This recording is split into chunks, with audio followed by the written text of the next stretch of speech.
Hello, everyone. Welcome to Houdini Hangout on the 29th of March.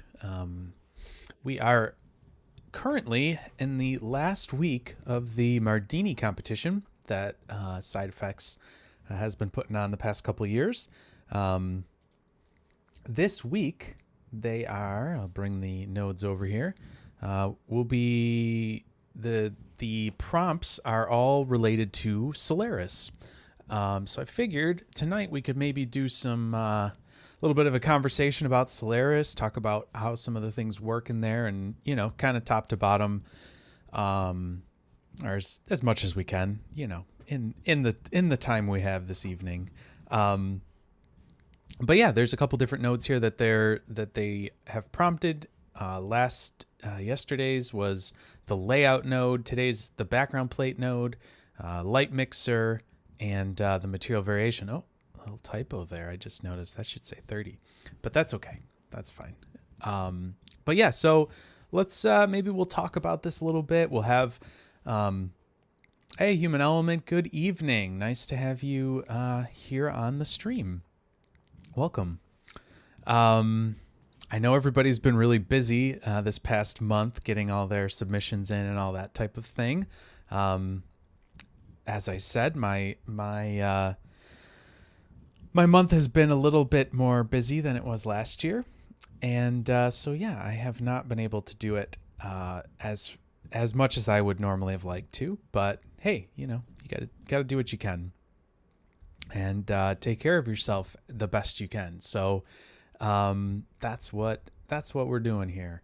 So yeah, hopefully you guys are having a good time learning some new nodes. I saw a bunch of people this past week doing Kinefx stuff, and that all was really interesting to see people's different takes on that. I didn't even know what to think about for some of those things, and I was just like, you know what? I don't even know. I don't even know what to do for some of these things. So but yeah, lots of interesting stuff for sure.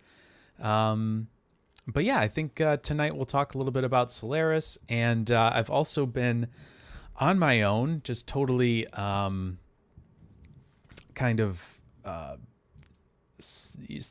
the side from both work and just whatever. I've been trying to mess with Houdini to Unreal Engine a little bit. I have worked in Unreal a little bit for a couple animation projects that we did with some people from work, some side stuff, some like 48-hour type film festival things. So I've had a little bit of experience with it as far as using it just from a general standpoint. And so I figured, well, I should probably figure out how to get Houdini to work with it a little bit better. So tonight we can explore that a little bit and hopefully get something interesting. I've actually been surprised at how relatively easy it is to get things going in Unreal from Houdini. Normally, things are kind of a pain. Yeah, cool. Well, I'm glad that we can go over Solaris. Yeah, it is a little. Solaris can be a little different because it's, because obviously it's based in USD, right? So that is the biggest difference, right? Is that you have to kind of live in that world versus the standard Houdini geometry world that we all have come to know and love. So it feels a little different, and things aren't always, maybe what they would seem. So yeah, let's talk about it a little bit. Let's see. I think the best way maybe to go about,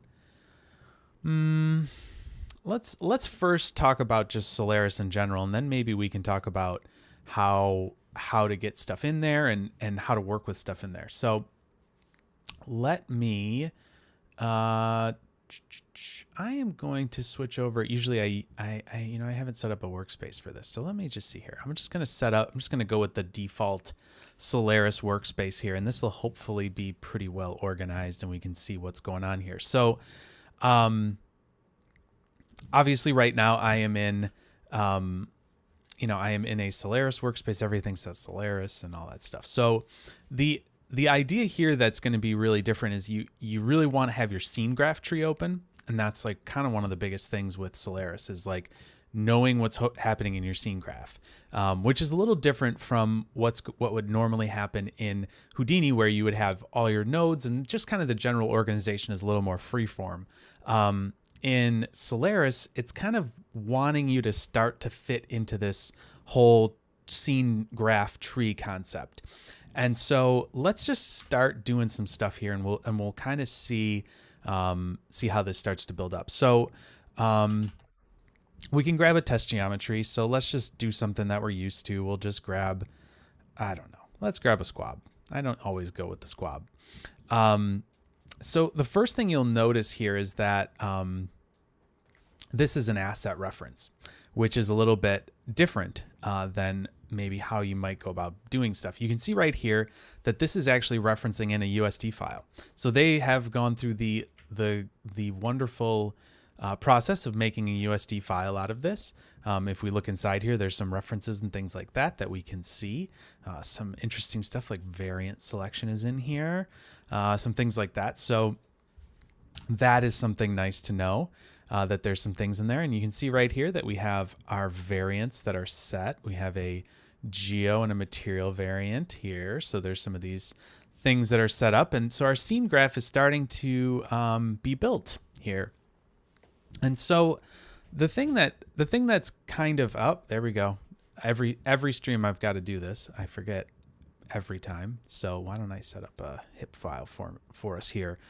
I'll just do this. And we'll just throw it in there. We'll call this Solaris and Unreal. Sure. So anyways, before Houdini so rudely interrupted me, so you can see here that things are starting to get organized, right? And so this squab is a component. You can see there's a little C next to it here, or hopefully you can see it. And so this is kind of like a, these are all, each of these lines are basically a primitive that's being created here, right? And so this primitive is a component. You can see right here, it's set primitive kind is set to a component.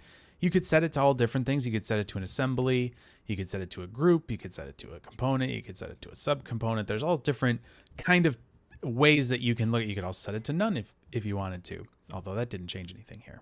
We'll leave it at component. And so these are kind of just different from what I understand, at least, and people can definitely correct me if I'm wrong, but these are different ways of kind of categorizing your elements, right? So we can see here that there is a geo scope underneath it and a material scope. And these are really just like a null almost inside of here. It's just a way to kind of group things together. And we can see here that there might be a spot where we can say that. Maybe not. I don't see a place. Maybe here we could set these variants. These variants are probably actually what's setting that. So like in this case, we could say instead of geo, we could do geometry, and that should update that, I'm guessing. No, it didn't. Well, that's weird. Anyways, we'll just leave it at geo then. These are usually more, you can set these more easily. And so right here, when you see destination primitive, it's saying put it into OS, which is this. So obviously if we change the name of squab here to squab whatever, it's going to change it there in our component. So the destination primitive is like a really important thing in Solaris that you're kind of always keeping an eye on, like where is this going in my tree, right? Where is this getting inserted into this graph that we're kind of creating? So this is one way that you can obviously have geometry that's made, and you can see here there's a couple shaders. This is a mesh shape, and then underneath here there's a geometry subset. This is kind of like a way that you can bring in groups and things like that and have subsets of geometry. So it's like a different way to like kind of select out different parts of it. So if you want to have shaders assigned to different parts, you would want to have a geometry subset in order to apply those separately. So here you can see there's two different materials, and those have been most likely assigned somewhere. And if we look here, let's see. or maybe it would be here. It should say somewhere. So this is your scene graph details. So this is kind of a way to see some of the details that are happening in there. This is kind of more like your geometry spreadsheet in a way. You can see here that there is, okay, here you go. So you can see that this has a material binding set to eyes, right? And so this is the eyes. And then if we look to body, that should have a material binding. That'll be squab skin. So that's this part here. So basically the entire body other than the eyes is set that way. So you can look in here and kind of see it. It's not as clean and easy as, you know, maybe it would be in a geometry spreadsheet, but in here you can see that there's different ways that you can set, you know, parameters, or I'm sorry, you can set shaders to be attached to different parts of your, you know, your geometry and stuff like that. So these two different contexts are being created. This is the way that they're kind of packaging up the geometry and the material inside of this component here. And so that is one way that you can go about doing it. The other way that you could probably think about this is instead of having it at like a component level like that, you could actually have your geometry at one, you know, up at the top level and material up at the top level, and you can have it all organized like that. That's kind of another way that you could do it. Say you were bringing things in from your from a scene or whatever, you know, that you've already set up and you want to bring into Solaris. So that's a squab. Let me see if there's any other test geometry here. These will all be, I'm guessing these are all made as asset references. Yep, they sure are. So they've made these all into asset references, and these aren't going to be creating any SOPs anymore. But just like an example, if we made a box, this is going to do something a little different here. And so this is a cube asset, right? So this is literally just making a cube. And then if I do a grid, I believe that's going to even be a different one. Sure is. All right. So these are three different ways that we can kind of have things be made in the Solaris / USD world. So here's a box, which obviously is so unbelievably amazing. But here we can see that we've got cube 01 or cube 1 being driven the primitive path is being driven by OS. And so say we wanted to put that into GO / OS. You could do that, and then it'll be in this hierarchy here, right? So this is very similar to the hierarchy and paths that you'll see in, you know, as path attributes, things like that in your standard Houdini workflow. So you can see how this starts to build up a hierarchy, and you can do that here. There's a bunch of other, you know, you could obviously, you know, put that into another thing. If there's a whole scene that you're starting to build, you could have that be inserted into a geometry, you know, scope or whatever.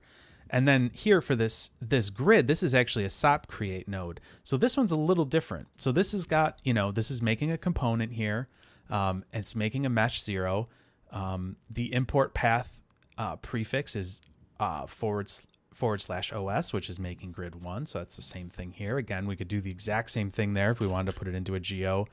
And then grid 01 here. Now, unfortunately, that is making the GO be the component and not this, but you know, that's just based on how this is created. Basically, it's putting this top level object as a component as opposed to the grid 1 as the component. So that's just something that is how they've created this here. But this is different. You can see, obviously, you can dive inside of it. It's got that little white kind of drop shadow there on it. So if we go into here, now we are back into a standard Houdini kind of world. So if we go in here and do a geometry spreadsheet, you can see all the normal stuff that we'd expect. We've got points and primitives and all that kind of, or points and polys and vertexes and all the great stuff. But we can see that here we've got stage, grid 1, SOPNet, create. So there's actually a SOP network inside of there that's being created, and that is getting pulled back up here through some other stuff that's happening here, assigning material libraries, material, you know, all this different stuff, and coming back up to this level. So so that is like a SOP create node. And you can obviously see here with the dive target, we're diving into this create node. And this is where we can work in a regular geometry context. So that's kind of like, you know, you could do anything in here. Then you could do, you know, we could tweak this to be 100 and 100, right? And you can do something like that. We've got a grid. We could do a mountain, something like that. And then, you know, just the normal stuff that you'd expect. And now if we come back up here, we've got a, mountain sop on our grid, but it's brought into our scene graph. It's all the same stuff. We've got mesh 0 and grid 1 and all this, this just looks exactly the same from this level. So now we've got that geometry in a USD world. It's been converted over into USD and has been imported for us to use, in this context. So that is kind of the basics of, yeah. So why use Solaris? Exactly. So that's a great question. So Solaris, the reason that this can be so helpful is that it's kind of a world building tool, right? So what you would do with this is it's more in the world of layout and look dev and all that kind of stuff. So I wouldn't do, I wouldn't be modeling, you don't model in Solaris. Like that's just not how it works. It's not made for that. It's made for instancing geometry quickly, having fast results. And then ultimately, this viewport rendering is great, to be able to have your stuff right in the viewport and be able to see it right there. I'll do a couple different things with Solaris. Like, so for me, obviously just being able to use Karma is one reason that I would personally use it, because it's nice and quick and all that kind of stuff. But, I haven't been able to really, working either as someone that's working by myself or working in a small studio. I don't always have huge projects that I need to do big layout stuff on. But when you're working in layouts and things like that, Solaris is amazing for that, because it can help you instance things quickly, iterate on different looks. One of the things that's really cool is the ability to snapshot this entire network basically and have it be able to revert your settings back and forth. There's actually a whole thing here, where you can actually snapshot your the viewport and all that kind of stuff with it, but then you can actually revert back your network to that, which is I kind of wish that was in Houdini just in general, that you could snapshot your whole tree basically. But anyways, we'll get there in a second. But so with this is, this is the initial setup of it, right? But let's just say I was working. Let's go back to the object context here. A lot of times what I'll do too is I'll just work in object context like this and do a LOP network here. And then this way I can just dive in and out of it and be right back up at object using U and I and all that kind of stuff to jump in and out. So I'll just do this just to be a little easier and faster. So I'll just call this Solaris and color it red. I've done this in other projects, I'm sure, if you've watched the stream at all. But so let's just do something here, just to kind of act like we've done something. Let me think. What could I guess I'll just do something really basic here. So let's just do a,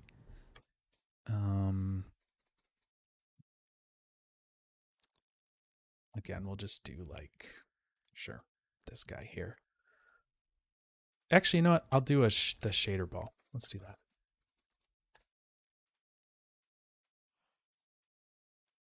There we go. Excuse me. So we've got our little shader ball guy here, and we've got some different stuff there, some attributes and things like that that are going to be able to come in. So let's just call this shader ball, like that. And then we can import this in its own way into Solaris. So here we can do another node that's called scene import. So this one's really nice because it'll take pretty much anything in from your scene that you might have set up and bring it in. So so here for my destination path, I'm going to call this geo. So we'll have this come into a geo context. And right now it's looking for the root object / obj. That's the network we're coming from. And the objects that we're looking for, we can click here and we can see all of our objects. We only have one. We just have shader ball. What we could do here is do star, and that'll bring in everything from that level. So for example, if we had a camera up here, which I'll just do camera, this would bring in the camera. Here, it's right there. So, so this is starting to look like, oh, this kind of looks like a mess now though, because like now we've got this shader ball and all this stuff here. Like what's happening here? This seems like a mess. So let's clean this up a little bit. Let's be a little more intentional with where things are coming in. So I'm not going to bring in all the objects. Again, I'll just come back here and do shader ball. We'll accept that. Away goes the camera.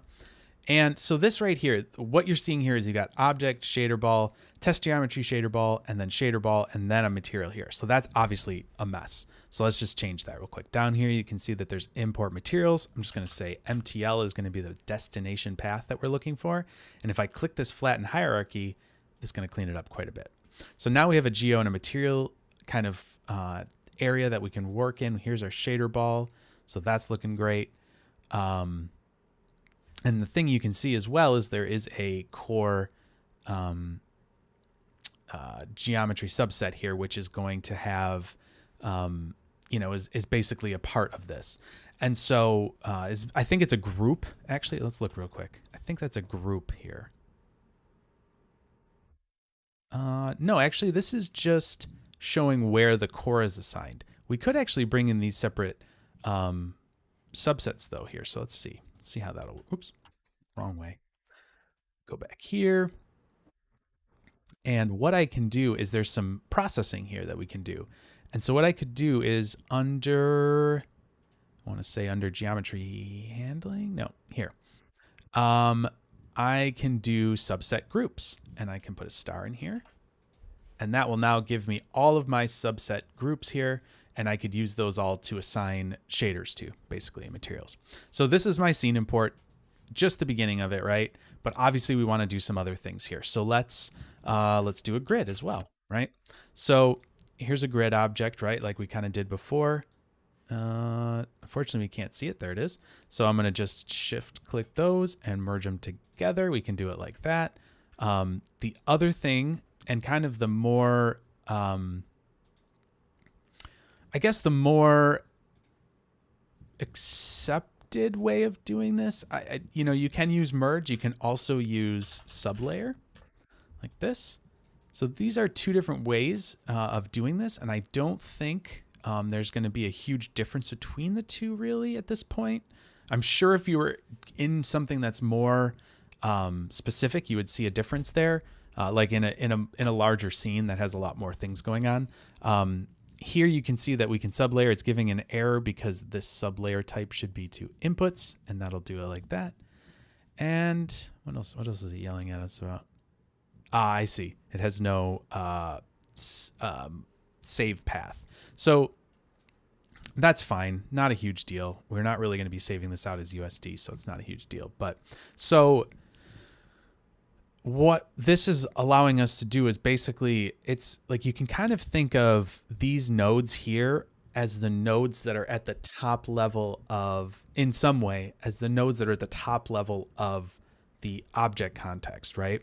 So like when you, in that sense, you can't merge nodes together, but here you do. And so that's kind of the big difference, is you want it to all funnel down together to be, to get to your different outputs or whatever that, to your different destinations that you might want. So I'm going to go with this merge just because it's not throwing an error and it's going to be fine.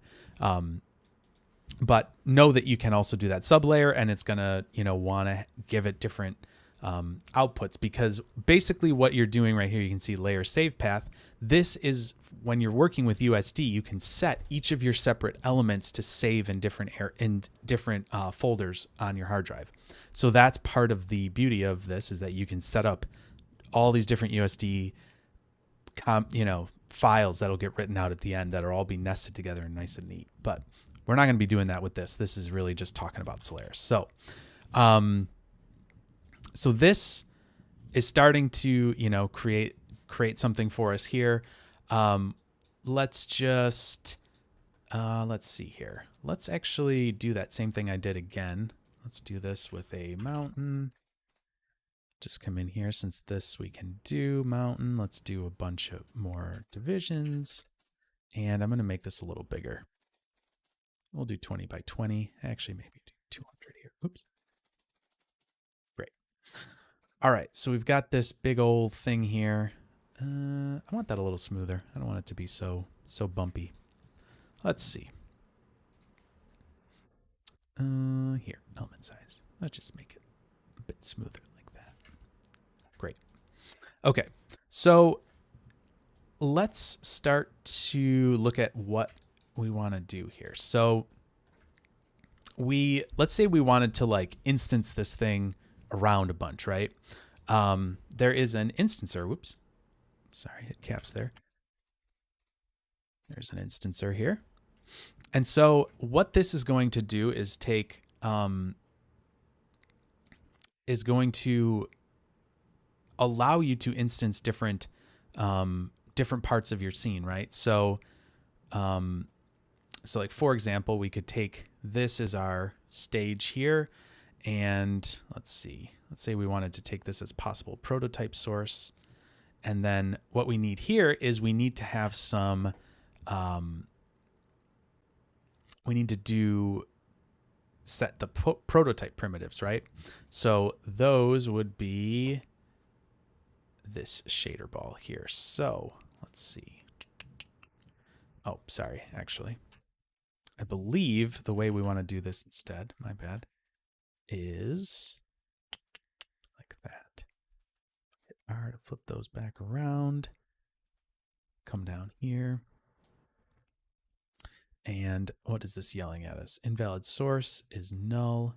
So let's take this. The shader ball can be our prototype primitives here.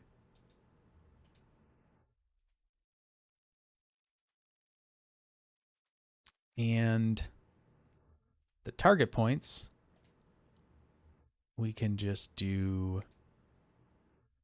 this. And I think we should be able to do grid.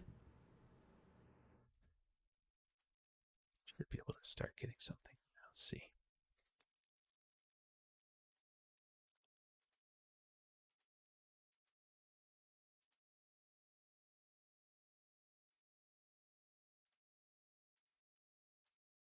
There we go. Wow. Yep. Way too many points. But look at that. We've got a lot of shader balls in here now. And so this is kind of a little bit the beauty of what's going on here. You can see how quickly that just happened, which is kind of insane because I just made how many of these? Let's see, how many points do I have here? Way too many. I just made 40,000 copies of that in like a millisecond. So, and it's still not too bad. It is culling quite a few of them, but you know, I can still move around. Anyway, so that's clearly not what we would want to do, but this is showing you a way that this, you know, can obviously work. What we could do instead is we could do an external SOP or the internal SOP as well, and set up some points that we would want to use for our instancing. So what we could do here is possibly do this, and we could actually do a scatter here, right? So we could do this and then do a null here, and I believe we should be able to get this. So let's just say instance points, right? And so from this, go to SOP path, we'll go to grid, SOP net, instance points, boom. There we go. So now we have a ton of these, and this is super fast. But yeah, so like we've got all these different objects in here, right? But still, we are working with just a couple things here, right? So this is our scene graph, right? So this is still pretty clean. I don't like that this instancer is put where it is, and the grid is not where I would want it to be either. So let's fix this a little bit. Actually, let's swap these because I want to bring this in first, I believe, and let us do this to OS Geo. That. There we go. We've got those set up like so. Got this instancer. And really what we would want to do here is probably another merge as well, because we've got our instancer here. So let's do that.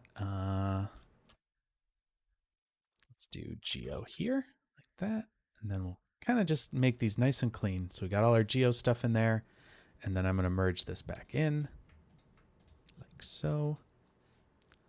And we should have, oh, you know what? Actually, we should have, I see what we can do.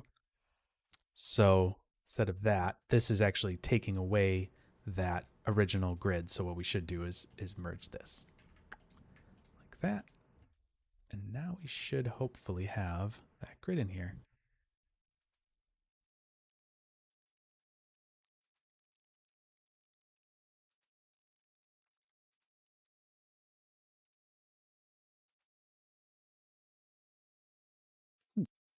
That is odd. I don't know why that's not working. Maybe because of this instancer? Oh, I know why. Because that's set there. My bad. I'm not thinking straight. So we probably didn't even need to do this to get that in. We sure didn't. I had changed the display flag inside of this Sop Create, so it was just showing the wrong thing. So anyways,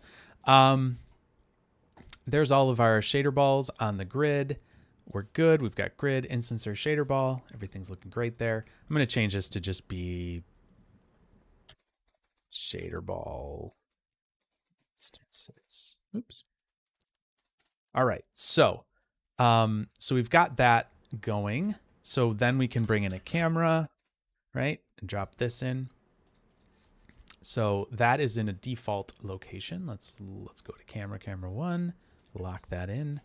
We'll move this around, right? Something like that. I don't know. So there's that.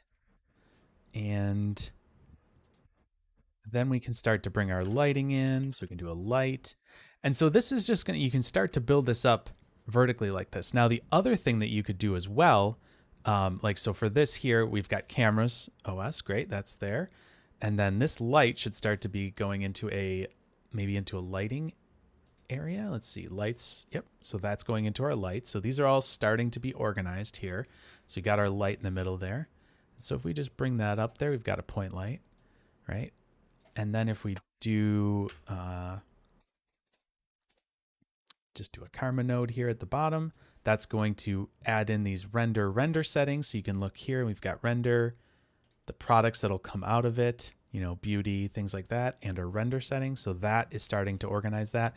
And so everything is getting saved on these primitives, right? At this, in this graph, right? So if we look at our render settings, these are all going to be set in here. There's all these karma settings that have been assigned, right? So those are all of our render settings, and that's actually going to get saved with this file. So that's kind of one of the nice things about Solaris and USD is that those things will kind of follow that as you save, if you save it out. So kind of to get back to the question of why would you use this, there are a lot of reasons why this is going to be beneficial. I mean, first of all, I think you can see that this, when you start to get into some of these larger scenes and, you know, things that are happening like this, you're going to get a lot of performance benefits from this. So at this point, we have this set into karma. We could literally swap right over here into karma, and we're going to start rendering right in our viewport here, right? So now we've got this working right in our viewport. We've got light feedback. We can see our lights in here. We can move things around really quickly. And this is somewhat flexible, this network. So like what we could do here is we could do a merge like so. And we could take the light out of here and put it in this way, and that'll work just fine as well. And so we could do that and have our lights merge in here and have one light like that and have a, I don't know, let's just say we bring another dome in here. We change this over to, I don't know, a rectangle, and I'll move this over. I'm just going to move around a little here so we can see what's going on. We can see here that we need to turn this so that it's pointing the right direction, right? So move that, move that around a little. So, and so we've got our area lights here. We can obviously see kind of what they look like here. We can tweak them around a little bit. So, and so this is kind of the point, I guess, of what you can do in Solaris. I mean, like, we're getting quick feedback on this. There's a ton of geometry in here. Things are all kind of being built pretty quickly. And from a scene standpoint, lighting, shading, all that kind of stuff, it's pretty quick to be able to do some of these things. Now, if we're talking about our our actual scene and like how do we get shaders in here, right? That might be a question. How do we get how do we get anything else that might be happening out in our object context? It isn't too bad to like start to get some shaders and things like that set up in here as well. So like what we can do, there's a few different ways you can do that. Obviously you can bring your materials in here, but we don't really have any materials per se that we want to bring in here. So we can actually even just turn this off. We don't even really need to worry about that, or we can set our own materials up. So why don't we do this? We'll take this, just organize this a little bit. So the way you do this is a material library. So we'll drop that in here. And then we're, there's a couple different ways that you can assign, the materials, but we'll get to that in a second. So let's go in here. I'm just going to use principal shaders because they're the easiest to kind of understand, I think, in here. If you want to, there is also the material, type in Karma. There's this Karma Material X subnet that you can use. And if you come inside of here, you can use Material X, which is really nice and is kind of where Solaris is all heading. So be mindful of that will be something that you'll want to look into a little bit with Material X. It can be a little weird, and it's like, it works well, but it's also like a little bit foreign to me still. I'm still like kind of wrapping my head around it. So, well, maybe we'll play with both of them. No, Karma can't be used outside of Solaris. It is strictly a Solaris thing. They might eventually make a node maybe that would encompass all this stuff, basically the things that I'm doing, so that you literally just drop a node down and it makes a Solaris context and you can render and all that stuff. But no, Karma is in Solaris. I don't see any reason that they would take it out of this context. And so Karma is in here. This is where you will use Karma. So I'm going to call this, I'll just call this ground. I'll call this shader ball. Maybe main if we do a couple different ones. So yeah, so Solaris, as far as I know, will always be the place for Karma. So no, unfortunately, I don't think you can just use it in like a ROP context. It's basically in here only. So, yeah, so I'm going to do a standard surface, a Material X standard surface. I'm just going to collapse these so it's not so. Yes, exactly. Yes. When I did the balloon setup, yes, I used a LOP network. Yes, I definitely did. And I probably was doing it very quickly and not explaining it super well. But I set up a little thing like this basically for that as well. So I did all of my simulation in the object context and all that kind of stuff, and then I brought it into Solaris as animated geometry. And I had a couple things that I was like working through there. But yes, it really, the funny thing is that if you're not looking at it super carefully and just kind of casually looking at it, it doesn't look that different really. I mean, the scene graph tree is one of the biggest things that's different, but these nodes look really normal. So you don't see a huge difference there. But, the difference is in how you kind of structure your scene and all that kind of stuff. So, so the thing to be mindful of here is, right, so we're back. Let me just turn this back off to Houdini GL. Why am I in wireframe mode? I don't know. I must hit W. There we go. So from this standpoint, now we've got materials. I'm going to change this to just be a little shorter because I've got geo. I like doing MTL. I think these paths will become more and more standardized in the future. If you are interested in USD, we can look at what is it? A lab. Oh shoot, I'm trying to think of what it is. Sorry, I'm over typing on my other screen here. It is, what's the name of it? What's the company that made it? There's a visual effects studio that made this A lab, and it is, oh, it's the people that made the Lego movie Animal Logic.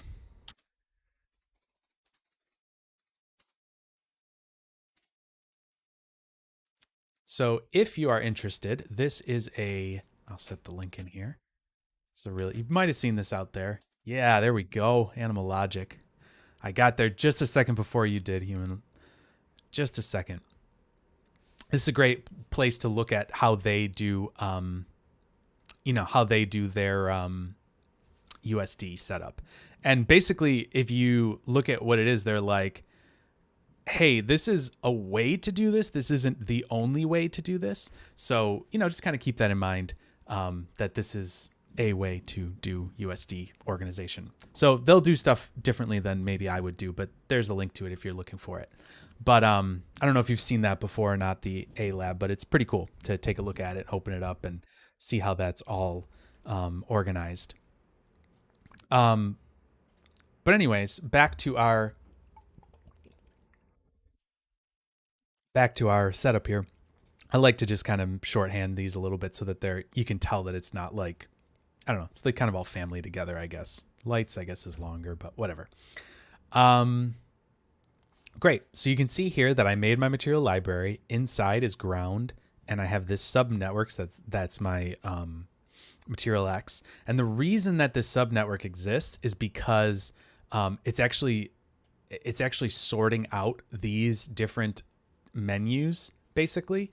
And so when I go into shader ball, into this, I have only some limited things, all of material X, and a couple other things like USD thing, USD nodes and things like that. But this basically makes it so, hey, this is all material X stuff that we're working on here. So this is a standard surface in material X. And this doesn't work across the board, if I'm remembering correctly. But anyways, I think there's some things in there that they're still working on, or that might just be with XPU. I can't remember exactly, but there's definitely some things that they're adding and working through. And then this is the standard principal shader like you'd expect in Houdini, from, I think it's like a Disney, like based off of a Disney thing. Anyway, so we've got our material library here, and that is the material VOP is set to star, and that's making one for each of these different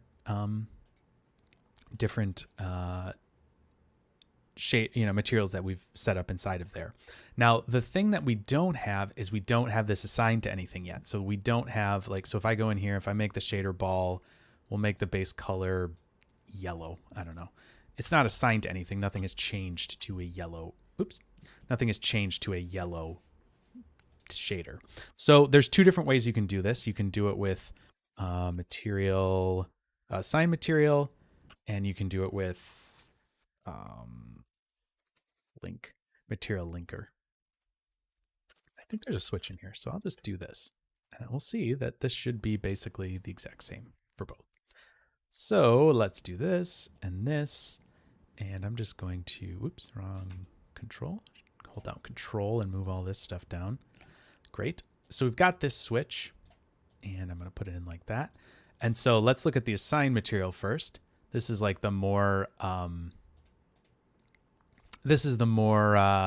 like straightforward, like not fancy looking way of doing it. It doesn't have a good UI basically. So here what we can do is we've got our geometry, right? And we've got our materials, and we can basically just assign them one to one. Or do two assignments, right? And you take the grid here, and we've got the shader ball, drop that there. So we've got our two primitives set, and then I'm going to drop the ground onto here, and then the shader ball main onto this. And you can see that's yellow and that's gray. So something's happened here, right? So that's good. So we've got that working. Pretty straightforward, nothing too crazy there. We're just setting our paths basically. You can also set some things here with some vex expressions or scripts and things like that. And I I was doing a whole thing where I was converting, I was like live linking shaders from Sop context. I forget the reason I needed to, but I had to go in and do some, I think it was Vexpression stuff, and it was crazy. I was like, my brain was exploding while I was doing it. But, you know, there's sometimes that you do have to have like dynamic expressions to kind of link them more, you know, programmatically versus just strictly linking them together like that. Then there's also this material linker. This has a really nice little UI here. But the thing that I don't like about this, and it's probably just the way that my mind works, is when I click on ground and drag it in here, and then like, you know, if I unclick the ground over here, it's like, wait, why did that go away? Like it only is showing the ones that you have selected in here, which is kind of frustrating to me. Like if I see, like even there, like why did it go away? It feels wrong. Like it shouldn't be going away, but it does. So if you uncheck this, they won't go away. So when you only have a few things in here, you don't need it to be filtering. I guess if you had like thousands of materials or thousands of objects, you'd want to filter it. But in this case, you don't. So like here, I don't know what happened there. I don't want to do that at all. So let's just remove all except. All right. So we've got these two different rules that we've made here. So the way that this works is you just take ground, shader ball main, and then here we can open our geo up and we can take our grid, put that to the ground, shader ball main here. Great. So now those are assigned as well. And really the things that we're changing here is this material binding, right? So that's really the only thing that we should be seeing that's going to be happening here. So like if I have this open here, I've got my material ground set to the grid. And if I change this, same thing. So it's really, these two nodes do the exact same thing. It's just, how do you want to interface with it? Do you want the fancy, nice interface here like this? Or do you want the more straightforward, you know, text and dragging things in? So just something to think about, you know, pick your poison kind of thing. But yeah, it doesn't really matter. Both of them will do more or less the same thing. Although over here, we're getting something different. There's a geos section, which is interesting. I don't know why that's happening. Huh. See this right here? It's adding a geos in there. I wonder if it actually wants it to be set to that. That's interesting. Does it want it to be like this? Geos. Let's try that. Just for fun. Call it geos instead. Because then that'll probably not give me that extra little thing. In fact, it doesn't. Although these are all broken now. So let me just fix this. Broken. All right. Because this, there we go. So that is some weird. Okay, let's just remove those all. Click this, remove all. So this is definitely a very different kind of interface than what you're kind of used to in Houdini, I would say. So this is a little bit different, but works pretty well. There's also a light. What is it? There's also another linker. There's a light linker as well. And this is a way that you can have things like, I believe, influence them specifically. I don't know why you particularly want that for most scenes, but you can. It's same kind of concept, but just for lights. Anyways, great. So now we're back to there. And now if I switch these two, there should be absolutely no difference between them. And there's not. So that's great. We'll just leave it on that. All right. So now we have the shader ball instance. Oh man, it's angry. Because I'm referencing the wrong primitive again. Whoops. All right, let me just change it right here. In this prototype primitives, I changed it to geos, so that's going to be now less angry at me. The only thing I'm seeing here is that this is actually not picking up on the color from that, which is interesting. And I believe the reason there is that you can do some overrides and things like that per instance, if I'm not mistaken.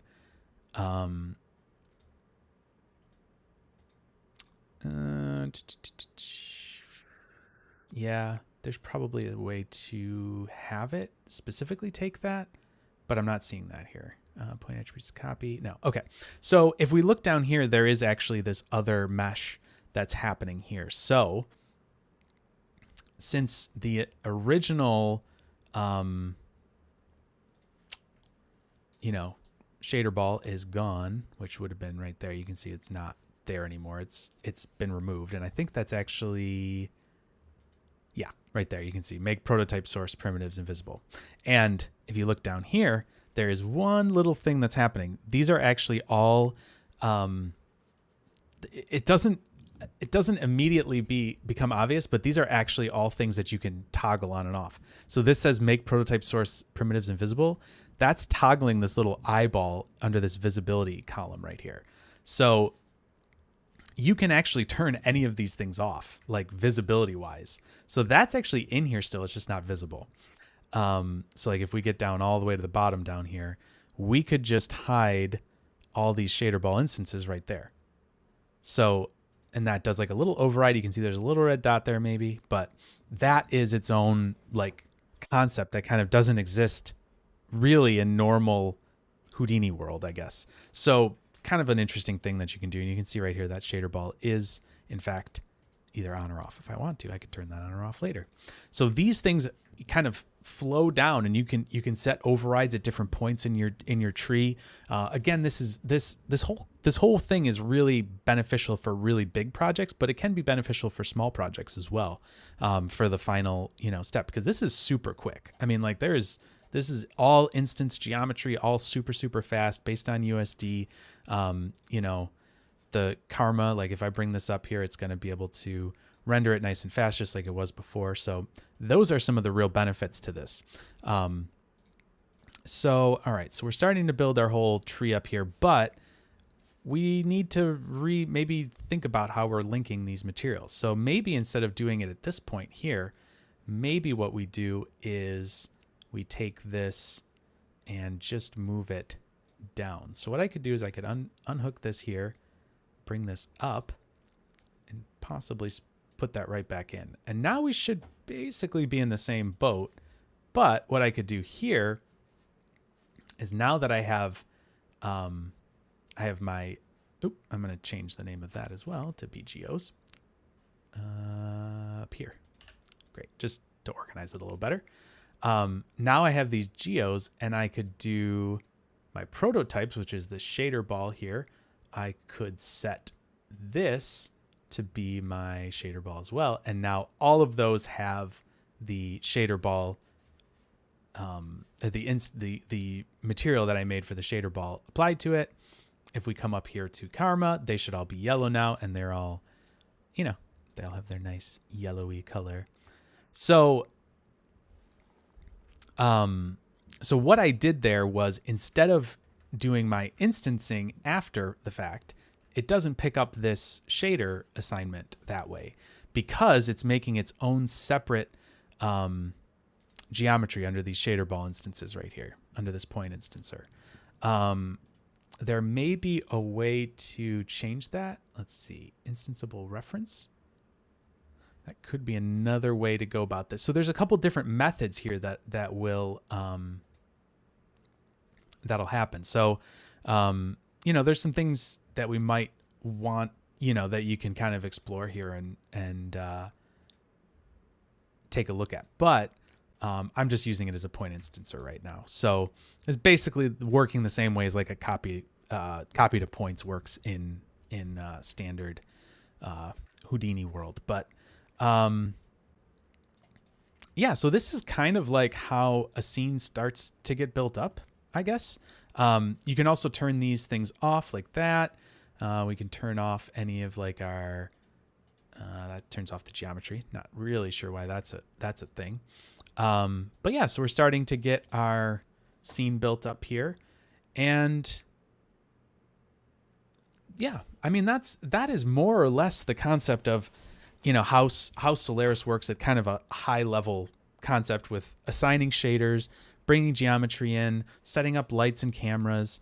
The one thing I do really like about this is that so we have our camera set here, and let's come in a little closer, and I'm going to set up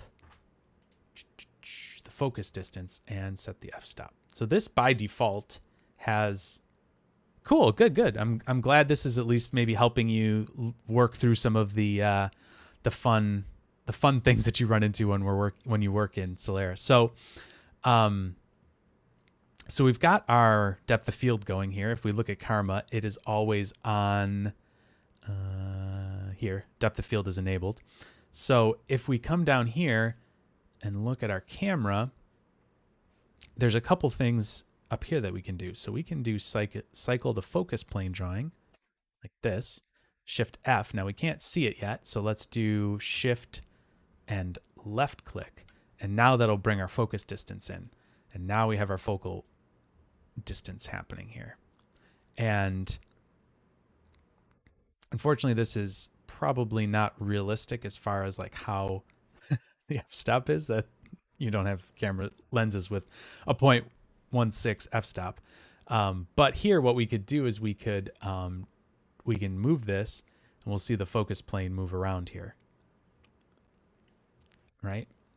So kind of a neat way to see, we can do that and it'll highlight.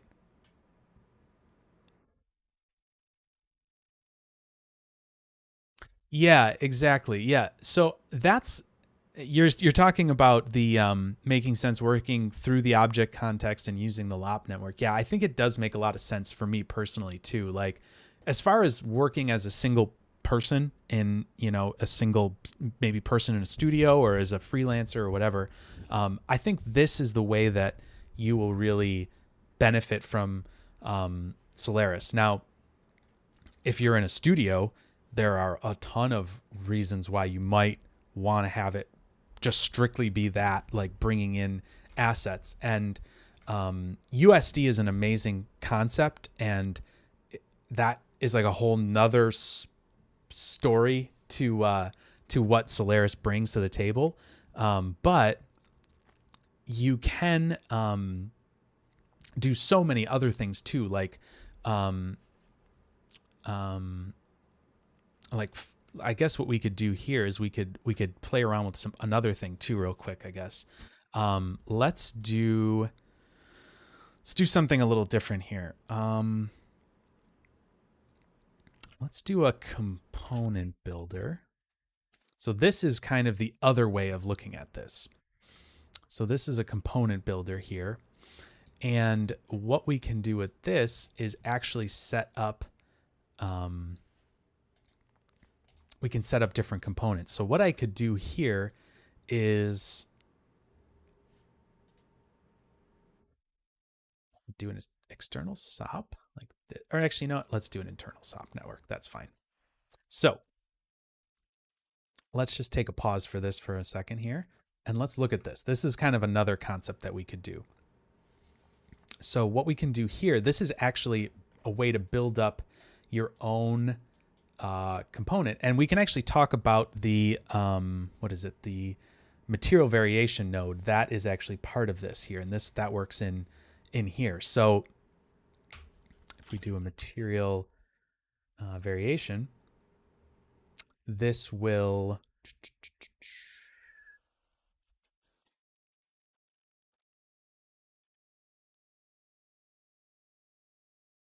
oh, sorry. I'm actually maybe thinking of this different.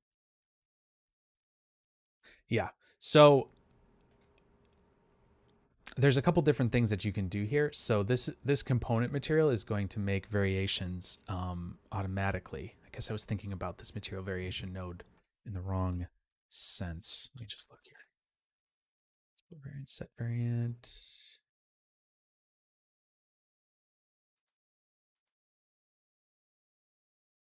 That's right. I got to think about that.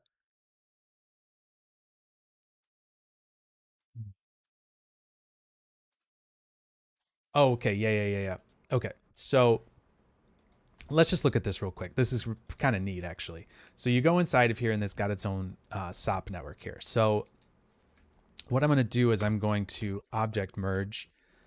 And this is something you can think of as well. Like you can object merge into any context, So this is a LOP network. You could do this any way you want. You could object merge from different contexts and stuff like that. So this isn't limited to just like, oh, I've got to work in this like little tiny box. I can pull from anywhere in my object network, whatever.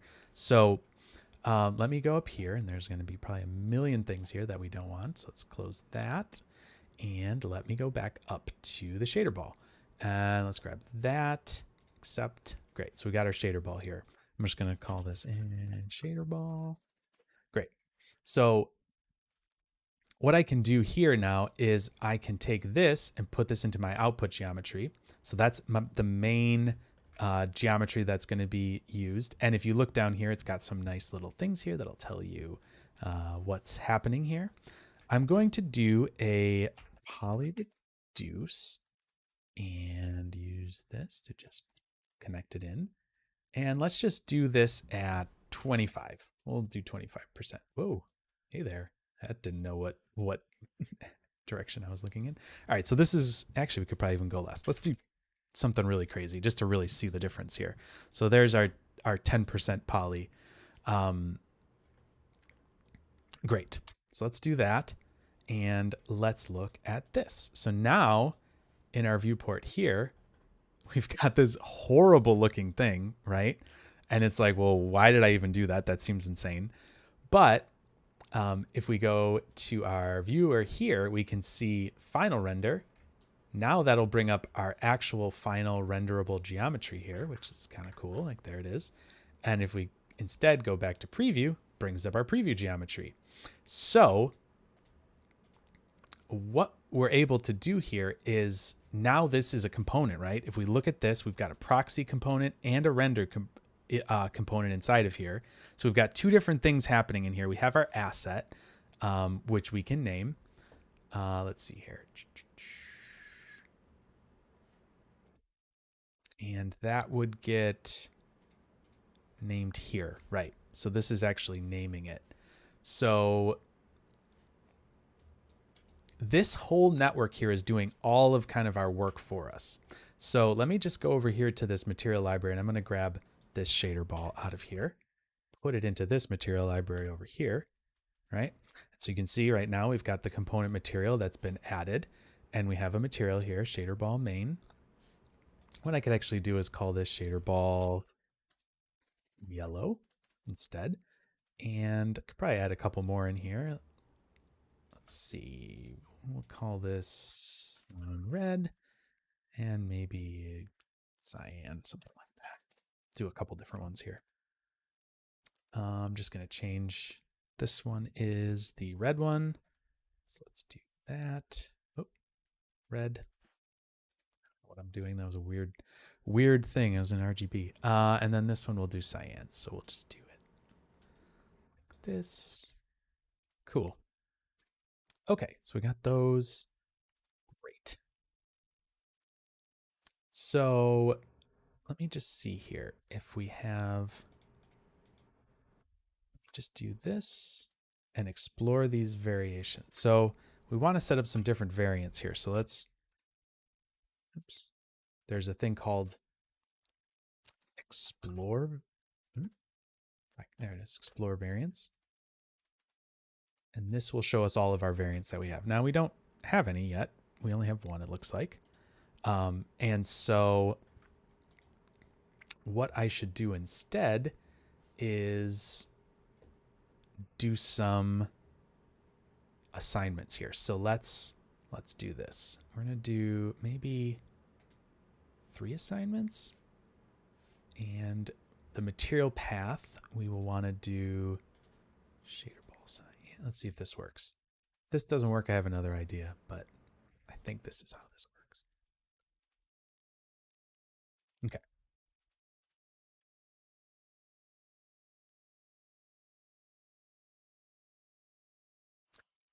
Yes. My bad.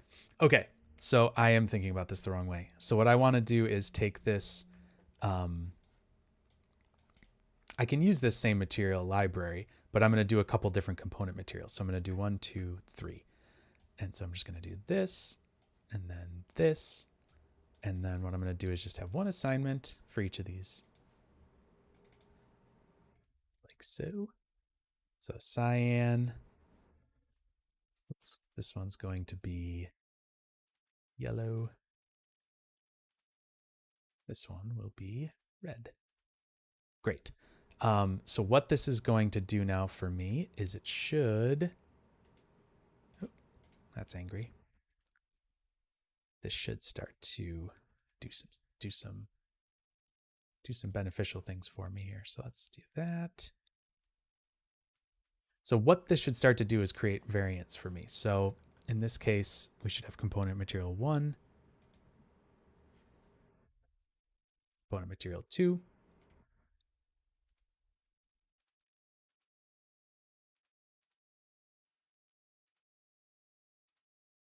just set these all to copy exclusive, I believe. And then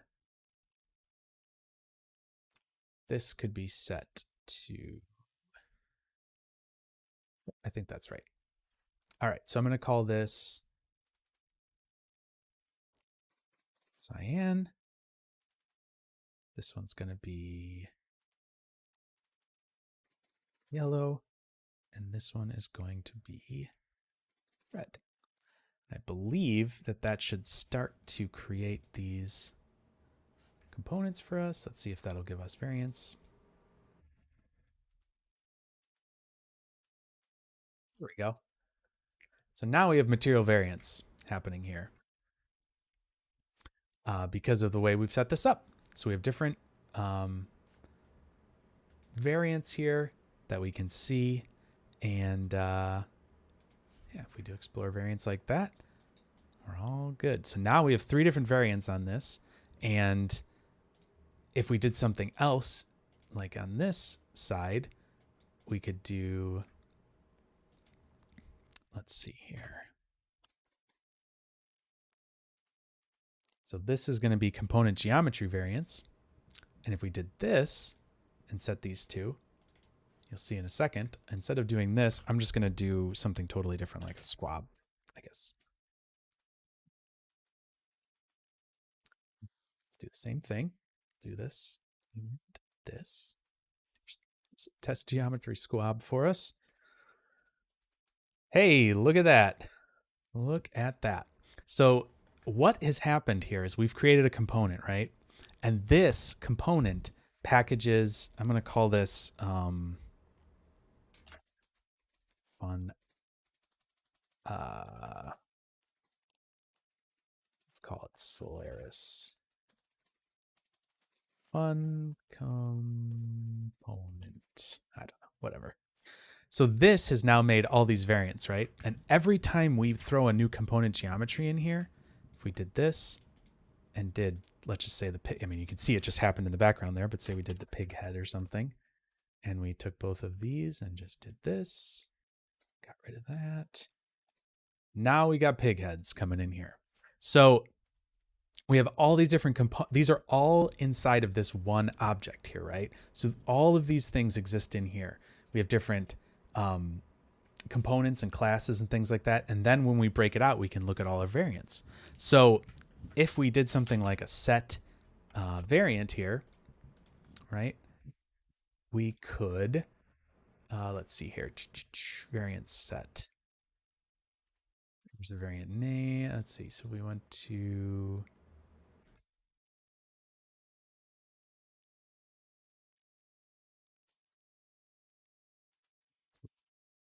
doing that.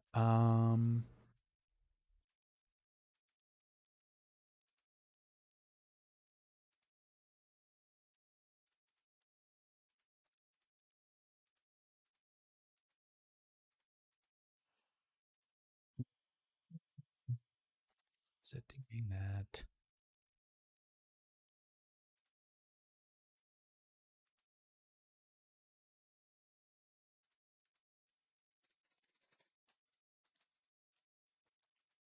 Do it for me? Sorry, gotta see what's happening here. I don't know why that's not sure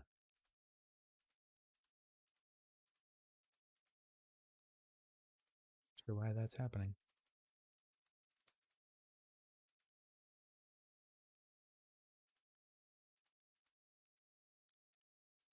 Huh.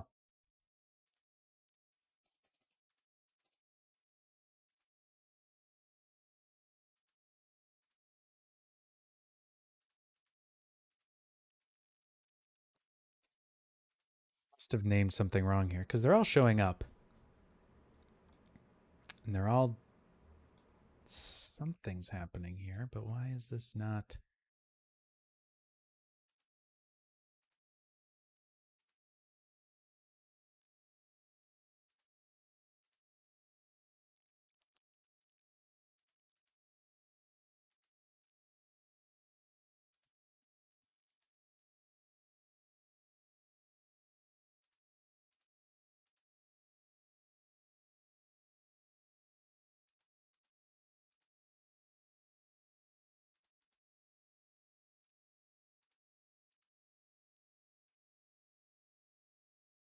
Yeah, see, this sees them all. I don't know why. Let me just check again here. Maybe I'm just doing something wrong here. Let's see. I look at it from this stamp. Huh.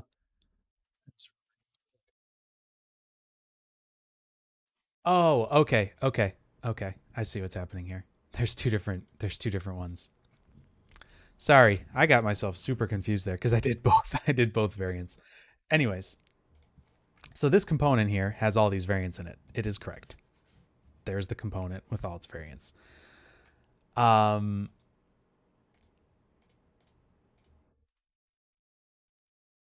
what I what I was missing was that if I do set variant here, I can actually I can choose which variant set I want. So I want to change the geometry one, and I can change it between this, or that. And to be a little bit more fair, I could do this as shader squab pig. And then if I come down here, that's not going to be happy with me because those all change names. So I could do variant pig, variant shader, variant squab. And then I could also do another thing here and pick the variant set material. And then I could set this probably red, cyan, yellow. So this will allow me to select both variant sets. Sorry, that was unfortunately, really confusing for me because I was doing two things at once. They're making two different component variations. Anyways, so what I did was these component geometries are coming in, getting put into here, which turns them into variants. I could turn the prefix off if I wanted to. Then these materials right here are making different variants based on that. And you can see here the variant name is coming from the op name of itself, which is basically just the name. And then it comes down in the component, and that builds it all together and makes it look all pretty and nice. This geometry doesn't exist anymore, so I'm going to do variant pig. And then when I look at this, it will sort them all out like that. Or if I set the variant, I can choose them from here. So what you can do then is if we come down here, we can, yes, here we go. This is what I wanted to do. So we can add this to the asset gallery. And then if we go to Windows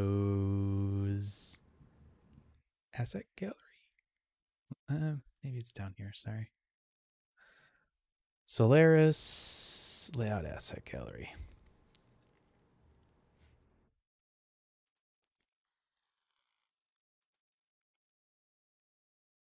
Save to disk, maybe.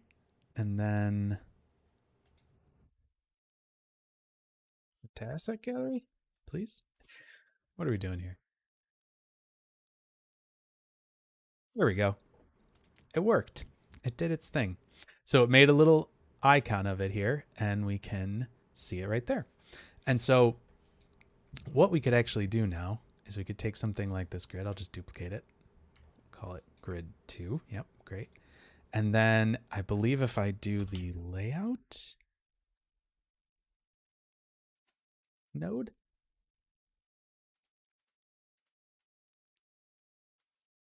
bring this in like that, and then I could do a fill maybe and go like this. Make a bunch of pigs. Make a bunch of pigs. And let's see. Do we have any of the variants in here? I don't know.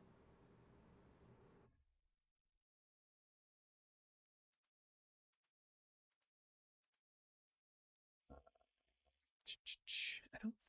That's interesting. Hmm.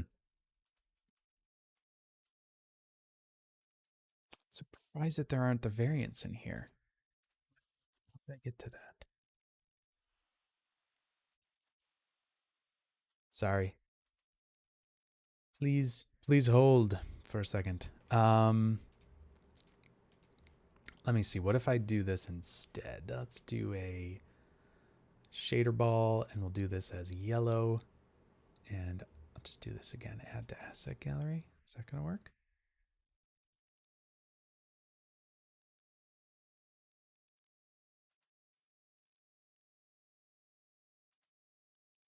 Try this. Then add it to asset gallery.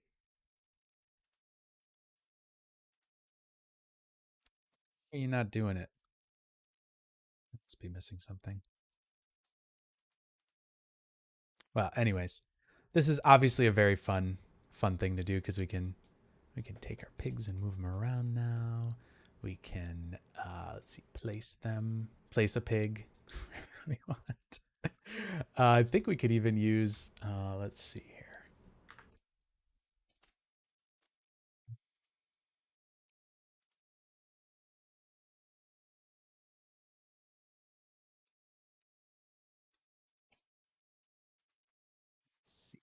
What else can we do with this? We can do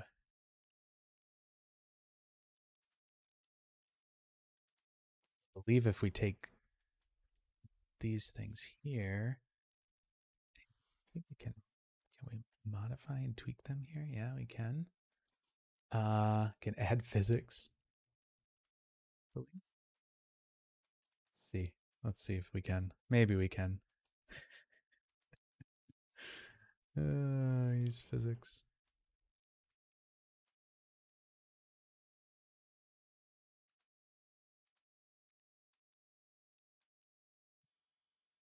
It's not working. Where is that menu here?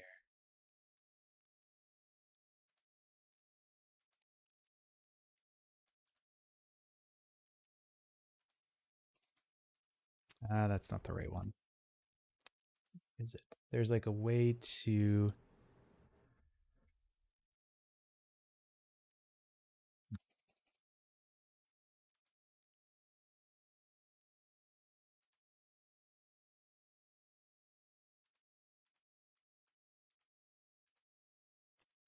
move them around, and I can't remember where it is now. All right. Well, I'm not going to spend too much time on that. But anyways, you can obviously see that if you made a bunch of different components, brought them in here, and started playing around with this, you know, these points and instances and all that kind of stuff, we could do some fun stuff here. You can also, looks like you can do some different, there's all sorts of different stuff in there you can do with this layout node.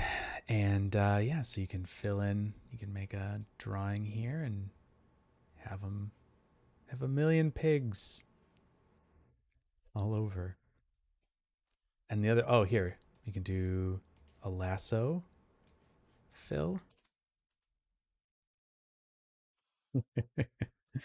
Oh, it's craziness. It's just madness. You can just put pigs everywhere. Anyways, so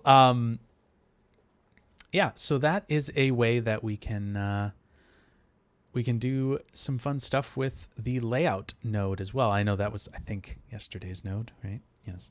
But anyways, I think what I'm going to do is take a quick break just to give myself a beverage and to collect my thoughts for a second. But hopefully that's helpful to see just, you know, some of the stuff that happens in Solaris and like how you put these things together and variance and all these different things, you know, how karma works in here. Yeah, hopefully that makes sense and is something that you can kind of take and bring into your own, you know, workflow. I think the variance and all that, cool, good. I'm glad it was helpful. You know, it can feel a little different just trying to figure out a new workflow from this standpoint. But The next thing I would really like to do, just because it's been on my mind and I'm just want to play around with it, is talk a little bit about the Unreal Engine linking, which is pretty cool. It's not super practical for any of maybe of this stuff here that we're talking about, but I think it's a pretty neat thing, and it's something that I've been playing around with. So I want to show everybody that when I come back. So thank you for joining me this evening. I will be back probably in 5-10 minutes, maybe. I'm going to get myself a beverage. And yeah, hopefully maybe this will give you some new things to think about coming up next here. So I'm just going to hit save, and I'll be back shortly. Thank you guys for joining me on Houdini Hangout this evening. I'll be right back.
All right. Hello again.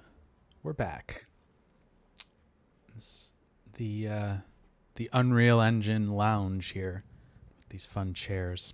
So this is the default scene in Unreal. If you haven't ever opened it up before, this is what Unreal Engine looks like when you're editing things. A little weird, but starting to get kind of the hang of it a little bit. We've worked in it, like I said, a little bit with doing some short film type things for my with Dpost. We did a couple different projects with that, and yeah, it was pretty cool to get to work in and play around with. So kind of the main concept here is that you've got all your world objects up here that you can see and play around with. What is happening here? There we go. Looks like that wasn't loaded properly or something. I don't know. And then down here is your content browser, and this is kind of like where your whole project lives, right? So like you've got all different things going on here. I've got different levels. So levels are basically like your projects, more or less, like you would in like a normal, non-game engine 3D program.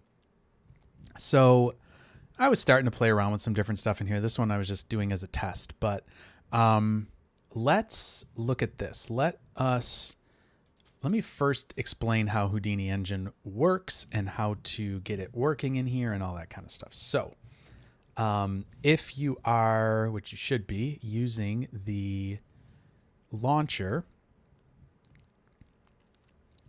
you can install the Unreal Engine plugin right here. You can install right there. You could do the daily build as well, I guess, but I just went with the production build. If I go into modify here, I can see what directory it was installed into. Here it was installed there. So what I can do is I could probably just go right to that. Let's just see here. Let me cancel that. And if I go to that location, there we are. There's my Houdini engine right here. And this has got all this stuff inside of it. And basically where you put this is into, which I already have done this, you go into your program files, Epic Games. I just installed 5 to play around with. I was working with it at work today. Engine, plugins. Let's see if I can remember this. Runtime. And then in here goes Houdini Engine right there. So that is copied right there. Now, if you want to work with Unreal Engine 5, you can just do side effects. I'm going to do, if you go to GitHub,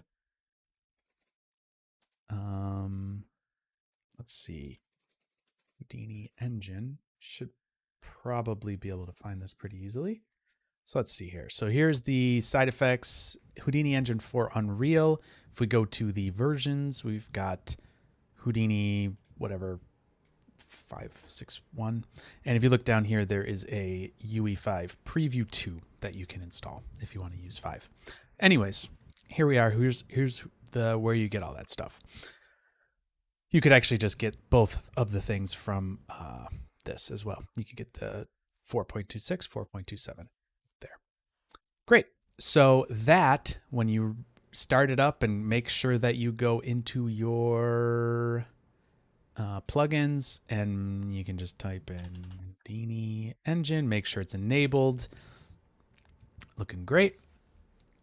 Then you can come up here and you can see that these are all kind of Houdini things that are referenced in here. We've got different stuff for PDG if you had work items that you were wanting to sync into Unreal, which there's some cool stuff I've seen done with that. But let's just do this. Let's do an open Houdini session sync. And what this is going to do is it should start up Houdini. There it is. I knew it was coming. And this kind of just doing its thing for a second here. So this is creating a linked Houdini session that will be able to see what Houdini elements you're putting into your scene in Houdini, which is kind of wild. It's like wild to think about how that could even be synced, but you know, they're pretty cool people. So here's what I'm going to do. I'm going to click this sync viewport because we want to do that. And let's just dock this to the side here, dock this to the side here. This is going to look a little funky, but okay, so we've got that. The other thing we got to do is I'm going to check both. And you saw the viewport jumped there. And now if I start playing around in here, we have a synced viewport back and forth, which is just crazy. I kind of couldn't believe that was even something that could be done between programs like this. I just was really shocked. I don't know if I've ever seen anything quite that seamless before. But yeah, so that is kind of the most basic thing that you can do in here, which is really cool. But then the even more interesting thing is we could do something like this. I'm going to take these objects out of this scene just so we can see a little better what's going on here. There we go. And then I'm going to take this Houdini asset and drop it in here. And we can see this is a node that I had created, or sorry, an HDA that I had created. It is erroring out for some reason. I can't remember what that is, but let's jump in here. We can see that it has a terrain tool here. Yep, and it is definitely not happy with something. What is it not happy with here? This.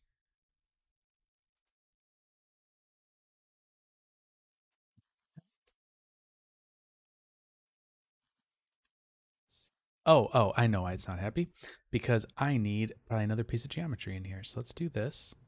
We'll drop this piece of geometry in here. And so there's our sphere. And then I'm going to come down. Where is it?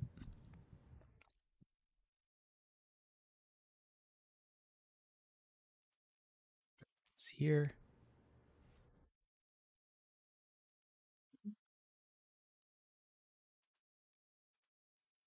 Oh, I had this working. All right, let's go back here because I think this one's working. Say don't save. We're going to reopen it. There we go. Okay. Let's just see here. I'm going to jump back up. Great. This is actually working now.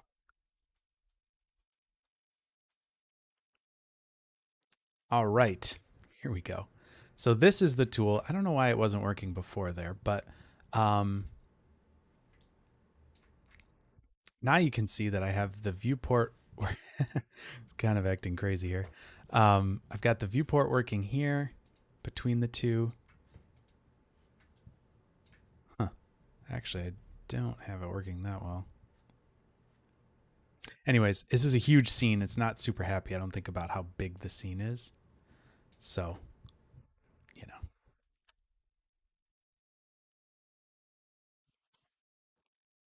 I just learned this trick that if you hold down the left button and move around with WASD, it'll move you around in your scene.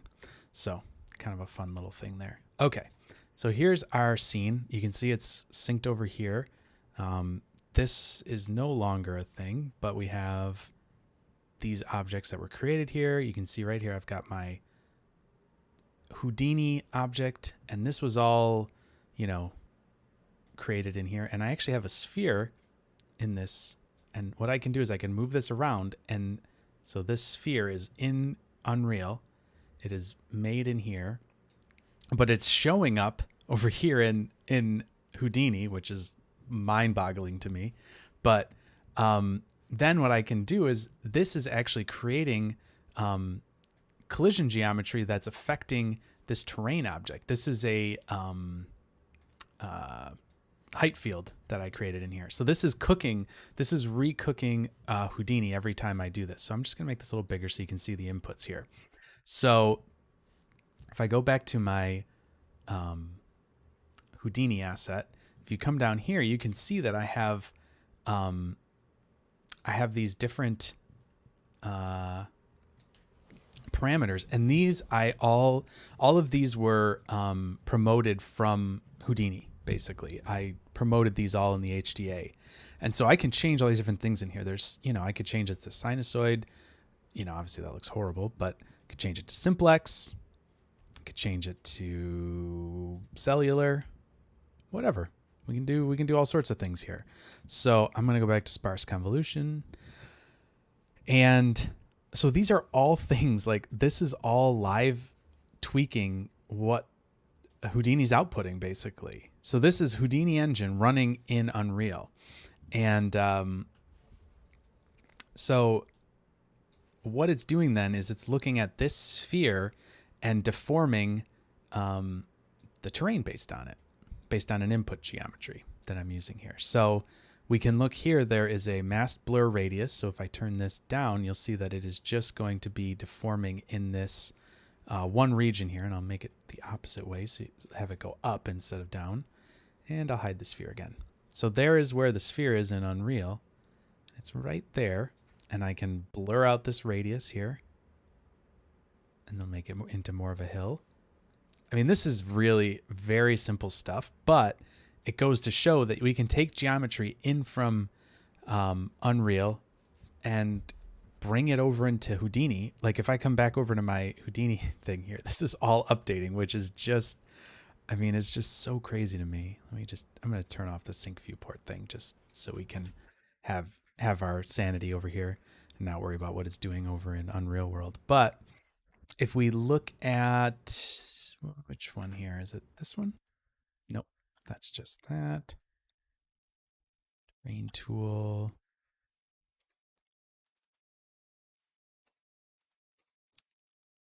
All right, I'm just looking to see where. Yeah, no problem. Thanks for joining me on the stream this evening. I appreciate you being here. Here it is. This is the terrain tool. So this is all happening in Houdini. Basically, this whole terrain setup is happening in Houdini, and it's syncing back and forth. So just a really neat thing to be able to kind of go back and forth between the two. And really any HDA that you create in Houdini, you can bring over into Unreal Engine and vice versa. So let's see. Just trying to think what would be a good example of something to do here. If anybody has any thoughts on what we could, like a simple thing that we could make just real quick. I don't know, like a fence or like I'm trying to think of a digital asset that would be easy enough to make. The other thing I don't know is